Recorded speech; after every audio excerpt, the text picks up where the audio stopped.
وأولياء ملته وشهداء محبته أجمعين، أما بعد، فأعوذ بالله من الشيطان الرجيم. بسم الله الرحمن الرحيم.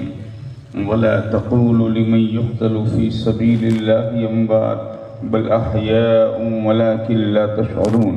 آمنت بالله صدق الله المولانا العظيم وصدق رسوله النبي الأمين الكريم، ونحن على ذلك لمن الشاهدين والشاكرين والآمنين والمطمئنين والحمد لله رب العالمين. بارك الله لنا ولكم في القرآن العظيم ونفعنا وإياكم بالآيات والذكر الحكيم. إنه تعالى جواد كريم مليك بر رؤوف رحيم برحمتك يا أرحم الراحمين. خطبہ مسنون کے بعد تلاوت کردہ مقدسہ کی روشنی میں بارگاہ امام عرش مقام علیہ السلام و رفقائے امام عرش مقام کی بارگاہ میں اپنی عقیدت و محبت کا نذرانِ خلوص پیش کریں. اس سے پہلے آئیے ہم سب مل کر اپنے آقا و مولا دونوں عالم کے داتا شہنشاہ کون و مکان دستگیر دونوں جہاں چارہ ساز درد منداں راحت جان عاشقاں سرور سینہ عارفاں احمد مختار نائب کردگار شافعی روز شمار حبیب پروردگار سید ابد قرار گنبد خضرا کی بہار حضور شفیع المذنبین خاتم النبیین راحت العاشقین رحمت للعالمین سیدنا محمد رسول اللہ صلی اللہ علیہ وسلم کی بارگاہ ناز میں درود پاک کا ہدیہ نیاز پیش کریں اور پڑھیں. اللہم صلی علی سیدنا و مولانا محمد وعلی آل سیدنا و مولانا محمد کما تحب و ترضى بأن تصلی علیہ صلاۃ و سلام علیک یا رسول اللہ. ایک بار اور ہدیہ درود و سلام پیش فرما دیں. اللہم صلی علی سیدنا و مولانا محمد وعلى آل سيدنا ومولانا محمد سيد البشر بشر لا كالبشر بل هو كالياقوت في الحجر صلاة والسلام عليك يا رسول الله. ایک بار اور ہدیہ درود و سلام پیش فرما دیں. اللهم صل على سيدنا ومولانا محمد وعلى آل سيدنا ومولانا محمد عدد ما في علم الله صلاة دائمة بدوام ملك الله وكما تحب وترضى بأن تصلي عليه صلاة وسلام عليك يا رسول الله صلى الله عليه وسلم.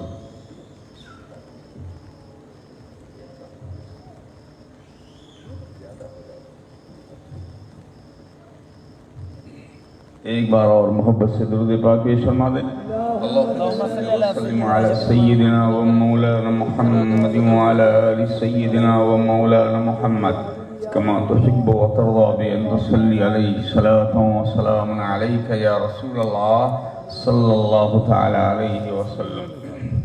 شہید ہو کے زمانے کو روشنی دے دی، شہید ہو کے زمانے کو روشنی دے دی، تجلیوں سے جہاں جگمگا دیے تو نے، تجلیوں سے جہاں جگمگا دیے تو نے، لب فرات پہ سر دے کے سرفراز ہوا، لب فرات پہ سر دے کے سرفراز ہوا، نئی حیات کے دریا بہا دیے تو نے، نئی حیات کے دریا بہا دیے تو نے. سروں کی بھیڑ میں دیکھو کہ ظلم کے آگے، سروں کی بھیڑ میں دیکھو کہ ظلم کے آگے جھکا ہوا جو نہیں ہے وہ حسین کا ہے، جھکا ہوا جو نہیں ہے وہ سر حسین کا ہے. ہزاروں طرح نمازیں جنہیں بچاتی ہے، ہزاروں طرح نمازیں جنہیں بچاتی ہے، نماز کو جو بچا لے وہ سر حسین کا ہے، نماز کو جو بچا لے وہ سر حسین کا ہے. اس نواسے پر محمد مصطفی تیرا نیا انداز ہے، تو نے وہ سجدہ کیا جس پر خدا کو ناز ہے، تو نے وہ سجدہ کیا جس پر خدا کو ناز ہے. اور اے حسین ابن علی تیری عبادت کو سلام، اے حسین ابن علی تیری عبادت کو سلام، تیرے سجدوں کے تصدق دو جہاں کی لاج ہے، تیرے سجدوں کے تصدق دو جہاں کی لاج ہے، حق و باطل کی حقیقت میں یہی تفسیر ہے، حق و باطل کی حقیقت میں یہی تفسیر ہے، کربلا کا واقعہ اسلام کی توقیر ہے، کربلا کا واقعہ اسلام کی توقیر ہے، اور تربیت مولا علی کی، اس پہ نانا کا کرم، تربیت مولا علی کی، اس پہ نانا کا کرم، کیا عجب حسنین کے کردار کی تعمیر ہے، کیا عجب حسنین کے کردار کی تعمیر ہے،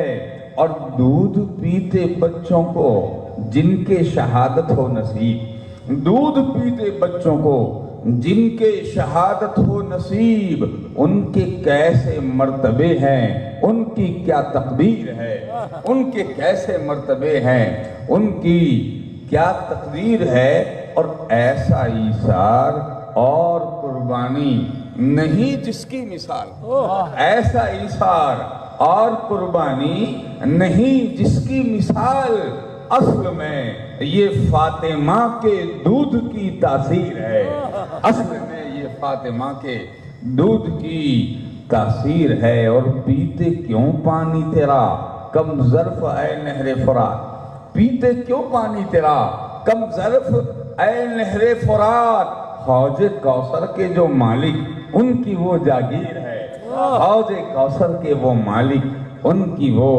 جاگیر ہے، اشک ہے آنکھوں میں ہے بے شک وہ گوہر بے بہا، اشک ہے آنکھوں میں ہے بے شک وہ گوہر بے بہا، عظمت الفت حسنین عارف بے شک عظمت دنیا و دین عارف غم شبیر ہے، کی محمد سے وفا تو نے تو ہم تیرے ہیں، اے جہاں چیز ہے کیا لوح و قلم تیرے ہیں، ایک بار اور نبی علی نبی کی بارگاہ میں ہدیہ درود و سلام پیش فرما دیں، اللہم صلی علی سیدنا و مولانا محمد وعلی آل سیدنا و مولانا محمد عدد ما فی علم اللہ صلاة دائمة بدوام ملک اللہ وکما تحب و ترضى بأن تصلی علی صلاة و سلام علیک یا رسول اللہ صلی اللہ علیہ وسلم۔ اس موسم میں اور ان حالات میں ذکر امام حسین علیہ السلام و رفقائے امام حسین علیہ السلام کی محفل میں حاضری دینا، یہ بھی قوت ایمانی کا ایک بہت بڑا ثبوت ہے۔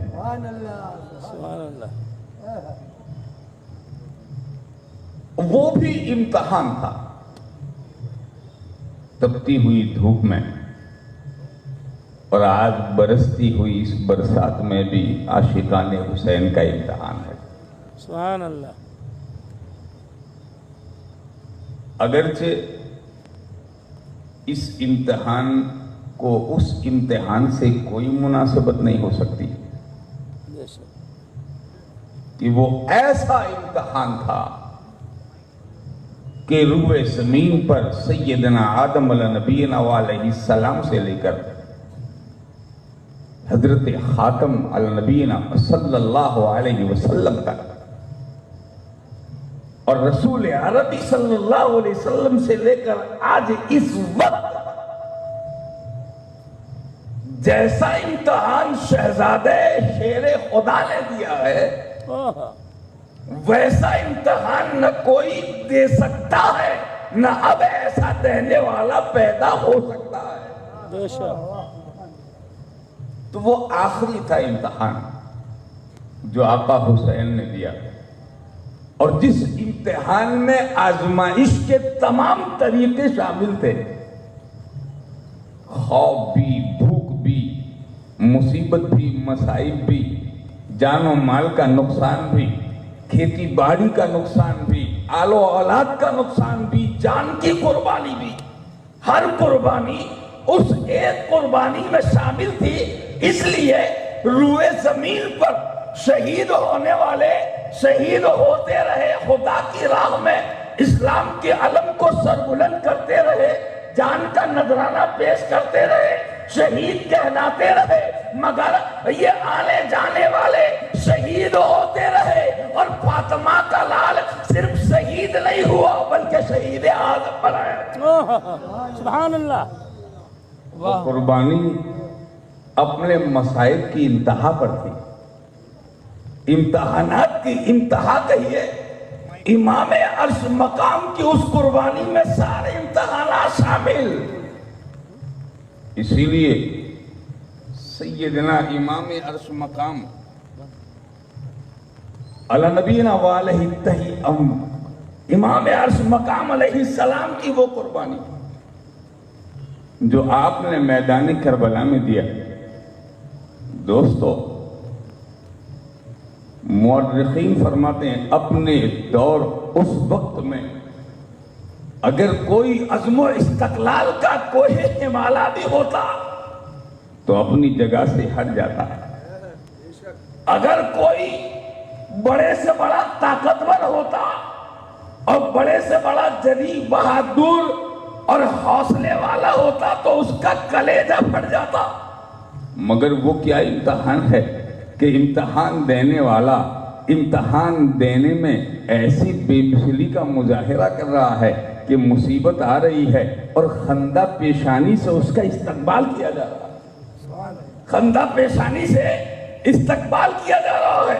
دوستو، یہ بات طے ہے اور یہ واقعی حقیقت ہے۔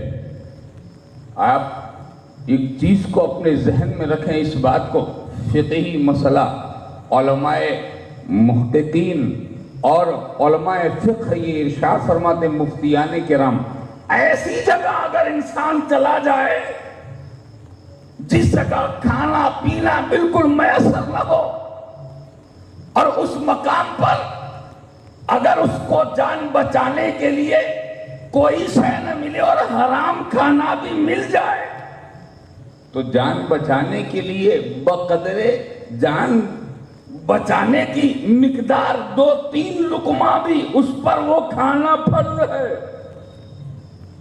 کھانا فرض ہے، اس لیے کہ جان بچانا فرض ہے یہ اس کے لیے۔ مگر دوستو، ایک ہوتے ہیں اہل رخصت، ایک ہوتے ہیں اہل عزیمت۔ اہل رخصت جو رخصت پر عمل کرتے، اور اہل عزیمت جو عزیمت پر عمل کرتے ہیں۔ اور آقا حسین اگر چاہتے تو زبان سے کچھ کلمات کہہ دیتے، ہم مان گئے، معاذ اللہ، کہہ دیتے کہ ہم نے تسلیم کر لیا، مگر سیدہ فاطمہ کے لال کی رگوں میں وہ خون حیدری تھا، وہ خون حیدری تھا کہ آپ کی جرات اور آپ کی غیرت نے یہ گوارا نہ کیا کہ ہم باطل کے آگے اپنا سر جھکائیں اور باطل کے ہاتھ میں ہاتھ دے دیں۔ آپ فرماتے ہیں خاندان قربان ہے، اولاد قربان ہے، کنبہ قربان ہے، جان قربان ہے، ہر شے قربان ہے، ہم اپنا سر بھی دے سکتے ہیں مگر یزید کے ہاتھ میں ہاتھ نہیں دے سکتے ہیں۔ واہ واہ واہ۔ وہ استقامت کا پیکر حسین، وہ عزم ہمت کا کوہ ہمالہ حسین، وہ اپنے قوت ارادی کا ایک مضبوط مستحکم پہاڑ حسین جس نے ہر مصیبت کو برداشت کر لیا مگر نانا کی شریعت کو بچا لیا، دین کی عزت کو بچا لیا، عظمت ایمان کو بچا لیا، عظمت اسلام کو بچا لیا، جنہوں نے سب لٹایا خدا کا دین بچایا، سب لٹایا خدا کا دین بچایا۔ وہ صبح قیامت جسے یوم عاشورہ کہتے ہیں، رات جب گزری اور صبح ہوئی اور عمرو ابن سعد کے لشکر سے جب طبل جنگ بجا اور سب سے پہلا تیر جب عمرو ابن سعد نے چلایا، دوستو تیر چلانے والے سب بستہ ہیں، تلوار چلانے والے سب بستہ ہے، ادھر صرف 72 نفوس قدسیہ رکھنے والے اور ادھر 22,000 کا لشکر جرار ہے۔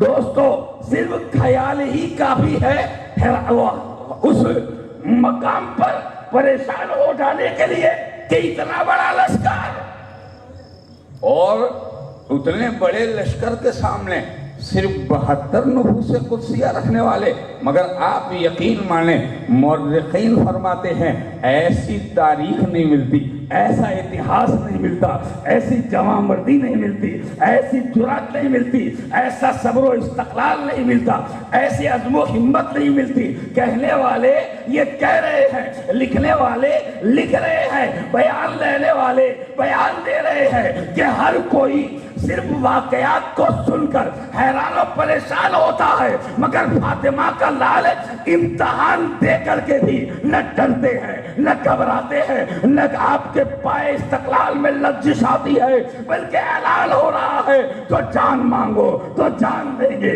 جو مال مانگو تو مال دیں گے، مگر یہ ہم سے کبھی نہ ہوگا، نبی کا جاؤ جلال دیں گے۔ ہم ہر چیز دے سکتے ہیں، نبی کا دین نہیں دے سکتے۔ ہم ہر شے دے سکتے، اسی لیے آپ کو چنا گیا، اس کنبے کو، اس کا انتخاب کیا گیا، اس خاندان کا۔